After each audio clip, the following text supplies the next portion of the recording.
Na aula passada a gente chegou assim quase até a contemporaneidade, a gente falou sobre a última importância, né, a última mocinha lá que vai trazer a ideia do primeiro mote do que seria uma luz para a dança, só que aí a gente vai precisar de voltar um pouquinho lá, que eu tenho algumas coisinhas que é importante também vocês saberem, que talvez seja um feeling bom para um processo de criação de vocês, tirem esse óculos, de criação de vocês, de entender como que chega até aqui. Aqueles iluminadores, eles voltam ao final da aula de hoje, e aí, por último, hoje a gente termina falando sobre luminosidade, reflexão, alguns princípios de iluminação. Alguém já ouviu falar da luz na Idade Média, como que acontecia, do tempo que o teatro parou, quando o teatro foi proibido pela igreja? Lá na Idade Média, quando o teatro, como ritual, né, começa a ganhar mais proporção, a igreja proíbe o teatro por ser profano e indecente. Vou resumir para poder chegar no final. Quando ele volta a domínio da igreja também, ele volta fazendo uma mescla do drama da igreja, né, no caso a história de Cristo, porque a igreja só permite que o teatro volte a existir, e aí faz essa história de Cristo com o drama do cotidiano das pessoas, e aí surgem as primeiras comédias. E aí a igreja fala com a galera que fazia teatro, que é o seguinte: vocês podem voltar a fazer teatro, mas só se for aqui dentro dos nossos olhos, porque a gente vai saber o que vocês estão fazendo, já que tudo que vocês fazem é putaria. Nesse momento que o teatro parou, para ele voltar, é aquele momento lá da aula passada que eu falei que eles começam a experimentar, a colorir a cena com vitrais. E aí, por isso que a gente tem esse tanto de igreja com essa luz colorida dentro. Essas apresentações, como a gente ainda não tinha o domínio das lamparinas, que a gente também viu na aula passada, que era a base de óleo, né, de origem animal, eles usavam fogo. Então, quando era na parte de dentro da igreja, usava-se o fogo para... Eu não encontrei registro de como era usado exatamente nessa época os vitrais para poder colorir, mas eu imagino que é como vem à frente, que é no naturalismo e no realismo. Que é colocando, basicamente, a lâmpada está aqui, em cima está aberto, coloca aqui a vidraça e a luz que vaza, né, vaza colorida. Vocês já repararam que a maioria das igrejas católicas, elas têm uma entrada, aquelas escadarias que dão de encontro à porta da igreja? É ali que aconteciam as cenas, na maioria das vezes, os comunicados, e ali começaram a experimentar uma espécie de iluminação que tem muito no Olimpo. Os gregos usavam isso também, que é aquela cuia gigante com chama, com material pegando fogo lá dentro. Aqui, o teatro de rua na época das igrejas. A forma com que eles catequizavam as pessoas, né? Todo espetáculo só podia girar em torno do que era ensinado no drama cristão. Os anjinhos, os demônios aqui, os anjos aqui no céu. E aí, lembra que quando eu falei lá no início da aula que antes da luz, quando surge o teatro, que na Grécia, lá em Roma, esse pessoal antigo, a grande preocupação deles é como se é visto, e aí independente do que se ilumina ou de qual aparato está se usando para se ver. O importante é de como se é visto aquilo. E aí, quando a gente fala de visão, a gente vai falar da dramaturgia, da composição de cena, e aí já começa a aparecer isso mais claramente a partir da Idade Média. Aqui, por exemplo, olha, os anjinhos estão sempre acima dos demônios para poder representar o lugar deles na cena, né? Porque quando a gente fala lá no Renascimento, o homem o homem começa a ser o centro do universo, aqui começa a ficar também mais claro isso. Então, eles não dividem o mesmo espaço, anjos e demônios, pobres e ricos, a igreja e o pobre também, essas coisas vão ficando mais claras na história. Seguindo mais adiante, no Renascimento, acontece a primeira sugestão da luz, de separar a plateia do palco. Então, o que acontece? Antigamente, o lugar do teatro, lembrando, acontecia tudo num lugar só, durante o dia, então todo mundo dividia da mesma luz, comungava do mesmo espaço. Aí depois o teatro vem para um lugar semi-fechado e a gente começa a dividir a luz do dia e a luz da noite. Então vira quase que uma novela. A gente ainda está comungando do mesmo espaço, plateia e espectador. Quando entra no palco italiano, ainda existe lá naquela época, como não tinha dimerização direta, plateia e público também divide da mesma luz, ainda que dentro do palco exista uma variação de uma iluminação para outra, uma preocupação de colorir uma cena diferente com o que está na plateia, mas isso interfere diretamente em como a plateia está recebendo aquele espetáculo. Por isso que a gente apaga a luz da plateia para que comece a cena dentro do espetáculo. É uma forma de fazer com que a visão da plateia se concentre naquilo. E aí, lá no Renascimento, existe essa primeira sugestão de separar a plateia do palco. No Renascimento, é quando começa a ter o palco com aqueles fundinhos que eu falei, no fundo do palco, para poder ter quem cantava o texto, para poder ter quem entregava as coisas para os atores, e essa mesma fossa, essas fossinhas, eram usadas para os efeitos especiais. Então lá ficavam pólvoras, lamparinas com óleo animal para poder iluminar a cena, ou algum tipo de vidral diferente para fazer a troca de cena. No Renascimento, começou a ter a primeira ideia do que a gente chama hoje no teatro de ciclorama, que é basicamente um fundo branco que tem no teatro, vocês já devem ter visto. Hoje em dia a gente usa para colorir a cena, mas quando ele surge para poder fazer um fundo infinito e também fazer uma menção ao céu, apesar de ser completamente branco, né? No Renascimento, eles começam a fazer a dimerização da vela, porque aí eles já estão usando não só o lampião com o óleo animal, mas começam a fazer com a vela.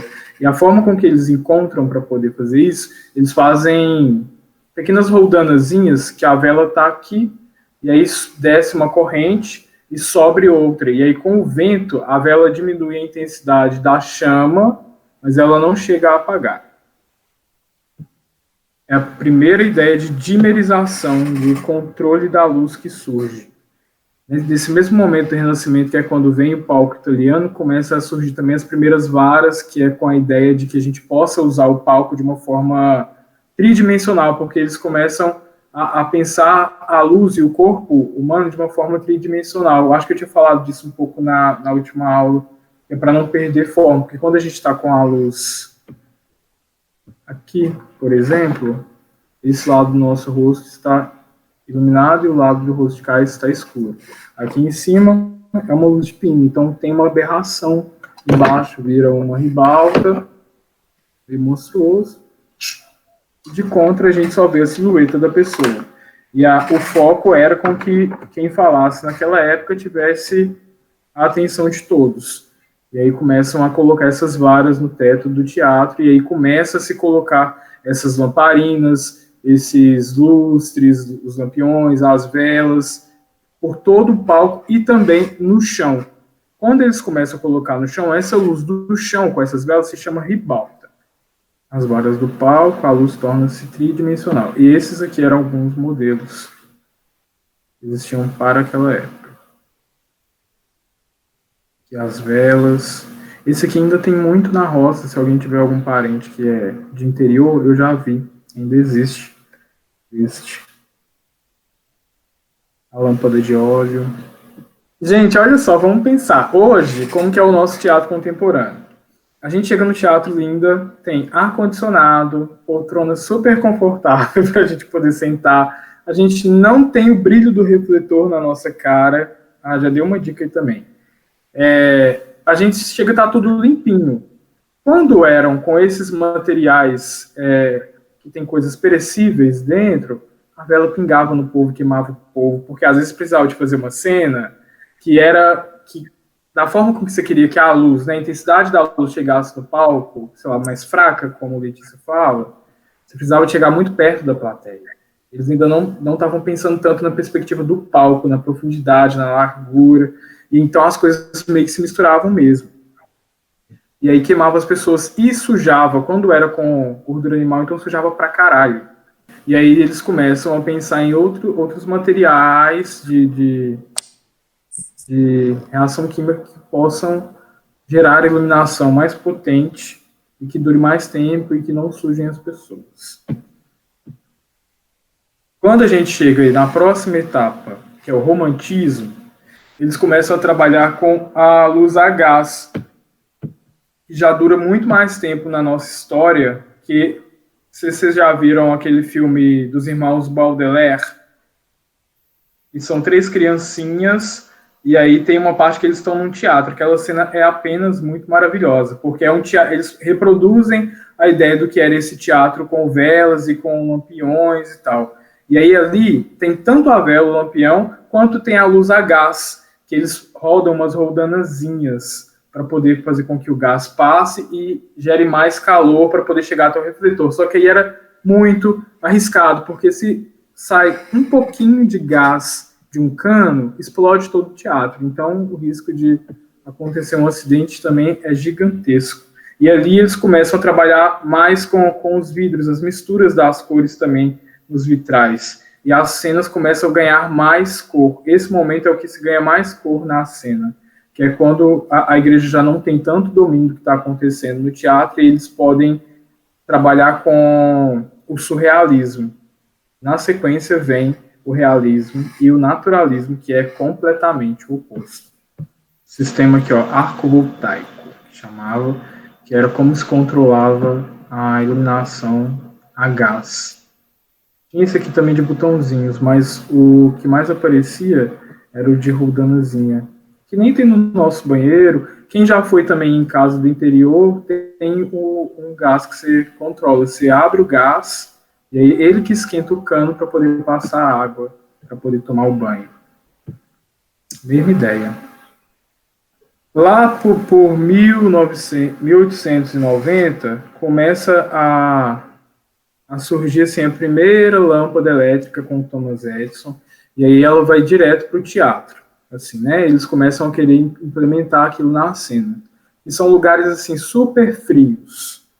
E aí, quando tinha o teatro, novamente pensando no conforto, com aquele tanto de foguinho bonitinho, era muito gostoso, porque o teatro estava quentinho, todo mundo gostava de assistir a peça. Quando chega a eletricidade, aonde dá para ela chegar, porque naquela época ainda não era acessível a todo o mundo a eletricidade, eles falam assim, uai, mas, pera, essa lâmpada é muito legal, mas a gente está assistindo a peça passando frio agora, como é que a gente vai fazer esse rolê acontecer? E aí, muitos teatros não querem trocar a iluminação a gás, a fogo, e também a óleo animal, por conta do frio que faz dentro do espaço de cena.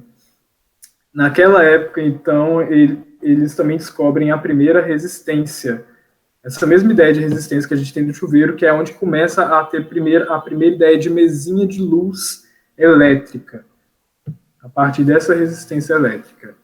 Ah, e tinha um outro problema, muito, muito legal, olha só. Na vela, eles produzem uma mesa de luz, né? A tecnologia muda todos os dias. E aí, com a vela, a mesinha de luz, era aquele sisteminha de fazer isso aqui. Aí descia uma corrente, passava um vento, a vela fazia assim, né? Então diminuía a intensidade para a cena. Show!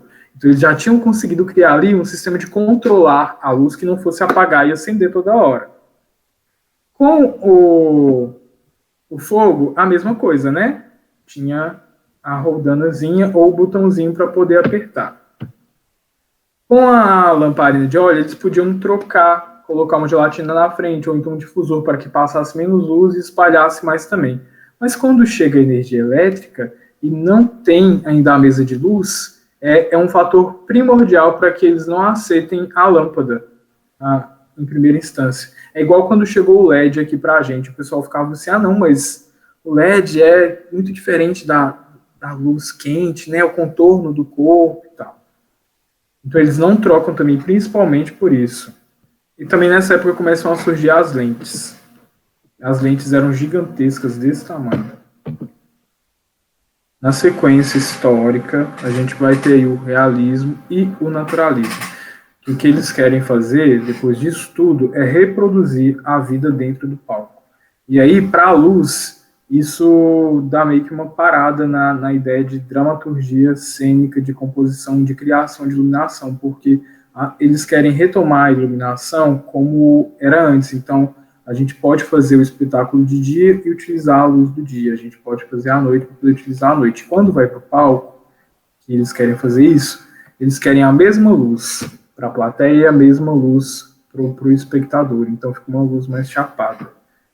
E aí começa a se ter menos cor na iluminação, porque a cor já sugere ao espectador um clima, né? Quando a gente coloca uma cor quente, pode ser uma cena de sexo, pode ser uma cena de morte, uma luz vermelha. Se for uma luz âmbar, já pode ser um entardecer ou o nascer de algo.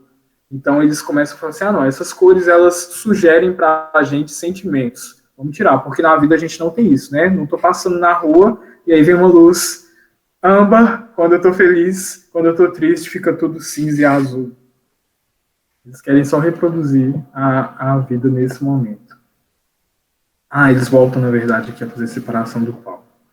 E aí a separação total da plateia e do palco acontece em 1876. O naturalismo aproveita uma parte desses recursos, mas o simbolismo e o expressionismo que ganham um universo para criar. No naturalismo, a ribalta entra em desuso, pois a luz modifica os traços fisionômicos dos atores. A ribalta é essa luz aqui, que eu tinha colocado por baixo. Como eles estavam extinguindo a ideia de usar a cor, e eles não queriam que tivesse sugestão de símbolo para a plateia, no naturalismo e no realismo, todo tipo de iluminação sugerencial é deixado de lado. Então, sempre é a luz do dia, como a gente vê. Os espetáculos... e não só a luz, os cenários também. A gente falou muito de cenário na aula passada. Eles começam a copiar os cenários da vida para o palco. Então, grandes produções acontecem nesse momento da história. E aí a gente chega no século XX, que foi o que a gente falou da aula passada. A gente falou do Appia, né? A gente falou do Craig. Quando a gente chega aqui no século XX, acontece o grande boom da eletricidade, e aí começam a vir os refletores com as lâmpadas elétricas. E aí, com o desenvolvimento da lâmpada eletrônica, a gente consegue ganhar pela primeira vez o controle ali da luz manual, e eles começam a ter primeiras mesinhas de luz, e para isso eles têm que criar um dimmer, porque é necessário um equipamento que faça com que a energia converse com a mesa, que é um sistema eletrônico, e entenda aquilo como um dado para poder diminuir a frequência de energia, a voltagem que passa no refletor. E aí a gente vai ter uma série de equipamentos para poder fazer isso acontecer. Esse refletor aqui, chama elipsoidal. É o que eu falei, que a gente faz recorte com ele, para poder fazer um corredor, para poder fazer um quadrado. Quando a mocinha sugere para a dança começar a usar as torres e o corredor para os bailarinos, para o corpo deles aparecer, é com a ideia deste refletor, de recorte. Esse aqui se chama Fresnel. Hoje em dia no teatro a gente usa muito Fresnel, PC, par e elipso. Acho que todo teatro tem. Agora também tem os par LED. O PC é o que tem a lâmpada plano por dentro e convexo por fora. Esse desenho aqui. E a lente dele permite com que a gente tenha um foco mais duro, uma luz mais dura e um foco bem desenhado nas bordas. E o elipsoidal é a mesma coisa. O elipso, além de ter a lente que faz com que a gente tenha um foco, ele tem 3 lentes. Por quê? Quanto mais lentes dentro do refletor, mais focado a gente vai poder ter a luz, e aí a gente consegue fazer com que esse foco diminua cada vez mais ou aumente, desfoque. E aí ele tem também as facas que fazem o corte da iluminação. O Fresnel, ele tem a lâmpada lá dentro e o que tem de lente dele é uma lâmpada com uns jeteadinhos redondos, que faz com que a luz abra e seja uma luz mais macia e menos dura. E o par, que é um tipo de refletor também muito usado no teatro, ele tem vários tipos de lâmpada. Tem a lâmpada de foco 1, a lâmpada de foco 2, 3, 4, 5. Quanto maior o foco, mais espalhada a luz é. É a lâmpada de Fusca que a gente vê no teatro. E essa aqui gera mais confusão para quem está aprendendo, porque são muitos pares. A gente tem a mesinha de luz, isso aqui é uma ETC, que é a que mais tem no teatro, e isso aqui é um dimmer. Ó. Esse aqui, para um teatro, é um caixotão, né? Ele é tipo grandão, assim, do tamanho de um armário. É a toa que ele chama de rack, também pode chamar ele de rack ou dimmer. E nele tem várias entradinhas para você colocar as tomadas do refletor, que está vindo de lá, do teatro, ele chega as tomadinhas, você enfia lá, e ele vai conversar. Essa parte aqui, ó, transforma a energia em sinal para essa, igual é com o modem de internet, e esse sinal vai passar para a mesa de luz, que vai conseguir diminuir ou aumentar o número de watts que passa ali, de volts, aliás, que é energia ainda. Na sequência, depois com os anos 90, por ali, quando começa a ter as discotecas, começa a aparecer os equipamentos eletrônicos robóticos. A iluminação começa a se popularizar aqui no Brasil. Ela vem por meio do teatro de revista, que é uma soma de tudo isso que a gente já falou, que é quando o teatro começa a dialogar o cenário, o figurino. Edward Gordon Craig fala que o cenário, a luz, os objetos, a música, tudo tem que ter uma unidade e ser um grande espetáculo. E aí aqui no Brasil isso acontece por meio do teatro de revista. As vedetes maravilhosas, Hebe, aquelas tia, tudo com a perna assim, o chacrinha no meio, a ideia do foco. Lembra que quando o ser humano se torna o centro da coisa, tudo para que aquilo aconteça, e aí na sequência, se você vê um vídeo de teatro de revista, é exatamente isso que acontece. Depois, aqui no teatro de revista, nas peças de teatro, vem com as peças de Nelson Rodrigues, que começa a trabalhar também a coisa do naturalismo e ali do realismo. Ele vai falar muito da vida como era naquele momento. E aí ele começou a popularizar a iluminação, mas de uma forma realista. Era uma luz mais dura, uma luz mais clean, mais seca, o cenário copiava o dia a dia, então não tinha uma dramaturgia na luz com que a luz pudesse contar a história. Depois vem na discoteca, a iluminação começa a ficar mais potente no nosso país na época da discoteca, que são os anos 70, e aí na sequência vem os shows, como por exemplo o Rock in Rio, e aí nos anos 80, e aí começa a ter um grande levantamento de material, que são esses materiais mecânicos robóticos, tipo os moving lights, e aí começam a surgir diversos e vários tipos de efeito para todo lado. Aí o povo começa a usar como... Lembrando que a gente está falando de iluminação, mas a gente está falando de visibilidade. O que a gente quer causar no espectador. Que é uma coisa com que eu faço muito no meu trabalho de iluminação, por exemplo. Eu sempre penso a cor da cena. Quando a gente fala de iluminação, a gente está falando de visualização. Como aquilo vai chegar para o espectador. Já aconteceu muito, na verdade, de eu terminar o espetáculo e o pessoal não gostar do espetáculo, mas parabenizar a luz. Porque, às vezes, a luz tem um código mais forte do que os atores. Porque eu não preciso, né, de ficar com a minha luz assim. O texto tá ruim, né, luz? Vamos melhorar esse texto aí. Pô, essa intensidade tá ruim, querida. Você pode, por favor, subir um pouquinho essa luz. Eu que estou controlando a parada, então...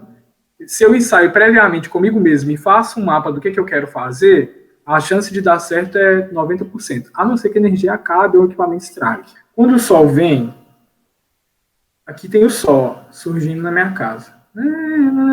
E tem a janela entrando. Quando aqui, isso aqui é a minha janela. Quando o sol entra pela janela, o que acontece? Aqui acontece uma ideia de um filtro, porque você coloca algo na frente da luz, e esse algo não é apenas um filtro, porque a gelatina por si só já é um filtro, né? Quando a gente coloca uma coisa colorida, ou uma coisa sem cor mesmo na frente do refletor, para poder mudar a qualidade física daquilo. Quando você coloca alguma coisa que tem um vazado, no caso desse projetor antigo, um desenho, isso daqui vira o que a gente chama no teatro de gobo, porque ele não só impede que parte da luz passe, mas ele produz um desenho do outro lado. E isso também faz parte da sua dramaturgia de iluminação. Pensa que o espetáculo começa assim, ó. A gente está montando o espetáculo, né? Ai, doido demais. E aí o diretor fala assim: eu quero que o espetáculo comece com apenas esse quadrado. O que pode ser? O que vocês sugerem de imagem que poderia ser? Porque quando a gente fala da iluminação, a gente vai falar de outras qualidades da luz, que a gente pode falar de dureza, a gente vai falar de perspectiva, a gente vai falar de incidência de IRC, que é a intensidade de reprodução dessa luz. Então, se numa cena, pensando num teatro, no cinema, se a cena começa tudo breu, e começa aqui, ó, com apenas esse recorte de iluminação, aqui a gente já está compondo para o espectador algo. A luz não é só luz. Aqui ela pode ser uma janela, aqui ela pode ser uma grade de cadeia, aqui ela pode ser um cesto, podem ser vários prédios. Isso é dramaturgia de luz. Ah, e que inclusive esse daí também é muito legal, que se vocês quiserem um dia experimentar e se vocês tiverem, né, que esse trem é muito antigo, se vocês conseguirem, quando você coloca esse negócio aí, antigão, que coloca essa chapa, não lembro o nome, e aí, ao invés de você colocar, olha que legal, ao invés de você colocar a chapa do desenho, colocar um pires de vidro e água dentro, quando você mexe, o que acontece? A imagem da água também mexe. Então, o que vai refletir é uma água mexendo. Então, vocês conseguem reproduzir uma piscina, um mar, e também é efeito. Pensando, inclusive, em iluminação alternativa, né? Eu usei nesse momento aí, eu peguei uma lâmpada de casa e um cano, coloquei a luz dentro, e aí aquele cano virou um refletor. Porque ele delimita a luz. A lâmpada que a gente tem em casa, ela irradia luz para todos os lados. A não ser que ela tenha um foco, mas a maioria das lâmpadas não. A ideia é iluminar todo o ambiente. Então elas são 360, né? Elas iluminam todos os lados. Quando eu coloquei uma lâmpada lá dentro, ela fecha a luz e aí permite com que só uma parte dessa luz saia para poder formar o foco que eu queria, já que a gente não tinha dinheiro para comprar um refletor. Índice de reprodução da cor. E aí é uma escala que ela não tem medida muito certa, mas a gente usa uma medida de 0 a 100 para poder falar sobre IRC, que é basicamente falar de quanta cor isso que a gente está iluminando tem. Então, quando você compra uma lâmpada, por exemplo, na caixinha da lâmpada vai falar com que ela tem um IRC de 60 e pode ter um Kelvin de 3000, por exemplo. Então, o que ele está querendo dizer é que aquela lâmpada vai conseguir iluminar o ambiente que você quer com um quente, uma lâmpada, um branco quente, porque está aqui, ó, entre esse neutro e as cores quentes, e a reprodução das cores, lembra da RGBW que eu estava falando, que a gente enxerga verde, vermelho, azul, e aí as misturas dessas cores? Essa lâmpada não vai te dar a qualidade exata daquela pigmentação, porque 60 de RC, olha como que fica, é mais opaco. Então, o que a gente enxerga, lembrando que o sol não está dentro do nosso olho, o que a gente consegue enxergar é o que a lâmpada mostra para a gente. E se aquela lâmpada tem o poder de qualificar aquela cor com um IRC de 60, a gente vê ela como opaca. E aí, se é 80, a gente vai ver com um pouco mais de cor, e 90 a gente vê com muita nitidez e muita definição de cor. Grandezas da luz, reflexão e iluminância. Índice de reprodução da cor, que é o IRC. Que é só fazer menção às cores primárias e lembrar que a gente só enxerga o que algo mostra para a gente, o que a lâmpada reflete sobre aquela coisa. Tudo tem uma cor. E aí, aquilo, exceto o preto, né, absorve aquela cor, mas também a gente enxerga ele. Quanto mais próximo for o índice de 100, lembra que eu falei que é um índice que não é determinado, não existe 61, 130, a gente usa 100 para poder falar dessa quantitatividade de índice da cor, da reprodução dela. Mais eficiente será a reprodução da cor da lâmpada. A cor vermelha será enxergada vermelha e a cor branca será vista como branca, por exemplo. Em uma residência, é recomendável que se utilize lâmpadas com IRC de 80, porque lembra que o de 60 não vai ficar legal, vai deixar as coisas com um tom lavado de opaco, de modo a ter uma reprodução boa de cores. O índice de reprodução da cor de uma lâmpada para reproduzir corretamente as cores do IRC depende da temperatura, do Kelvin. Lá atrás, lembra que a gente falou agora junto com o IRC dos Kelvins. Para existir um tipo de lâmpada com mais temperatura de cor diferente, mas com o mesmo IRC. Essa coisa linda aqui no meio sou eu, pulando lá no CCBB depois de uma montagem muito difícil, mas feliz. Isso aqui, ó, esses fachos, esses raios, é a mesma ideia que a gente usou hoje quando eu falei do sol entrando, e aí passa pela janela e aí tem o desenho de luz. O refletor que é usado para fazer isso daqui é um elipsoidal, que é aquele que eu falei que é o mesmo da dança, que dá para a gente enfiar as facas e ele possibilita fazer quadrados, retângulos, né, cortar a luz, fazer um desenho com a luz. Quando a gente coloca uma chapinha, que é igual eu usei no exemplo do projetor, que é aquela chapa que projeta um desenho, nesse refletor forma esse desenho aí que a gente chama de gobo. Esse material que coloca dentro do refletor chama gobo. E aí pode ser assim, o desenho que você quiser. Olha aqui, ó, no chão o desenho da luz. Inclusive aquele ali deve ter sido feito por latinha, na precariedade mesmo.